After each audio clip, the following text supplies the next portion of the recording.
The emergency lights flickered red as I awoke, my head throbbing and eyes stinging from the acrid smoke swirling around the cockpit. Every warning system on my vessel screamed at once, flashing error messages in a dozen languages. My hands flew over the controls, but it was too late. The ship was coming down fast, plummeting through thick blue atmosphere toward a landscape patchworked with green and brown.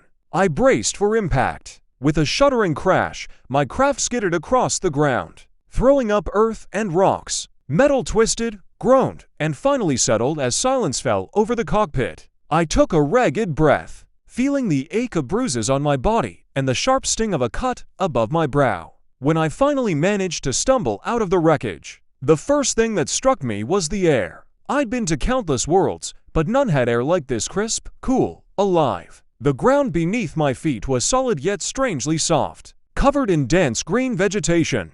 Trees loomed all around, their canopies towering high above. My species, the Zirakians, had catalogued thousands of worlds. Some were barren, some were lush, but none had matched the fabled world known as Earth in our lore. Earth was a mythical place, a planet that our ancestors whispered about but never dared to return to. According to legend, Earth was the birthplace of a race that had once conquered the stars, before abandoning their home world for reasons unknown. Could it be? No, Earth was just a story, a cautionary tale for explorers. This planet had to be something else. I tapped my communicator, sending out a distress signal. With luck, a passing freighter might pick it up, though in a backwater system like this, chances were slim. I decided to explore nearby, hoping to find materials to patch up my vessel or, at the very least, something edible. As I trekked through the forest, I saw signs of habitation.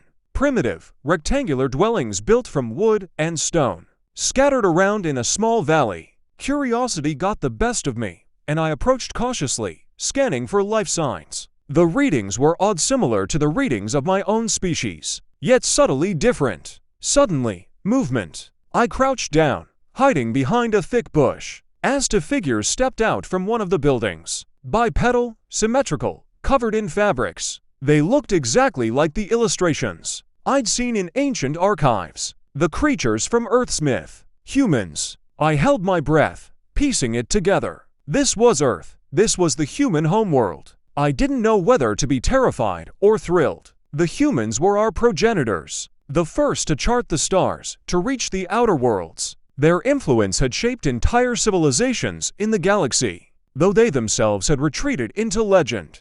And now here they were, flesh and blood, thriving in quiet simplicity on this forgotten world.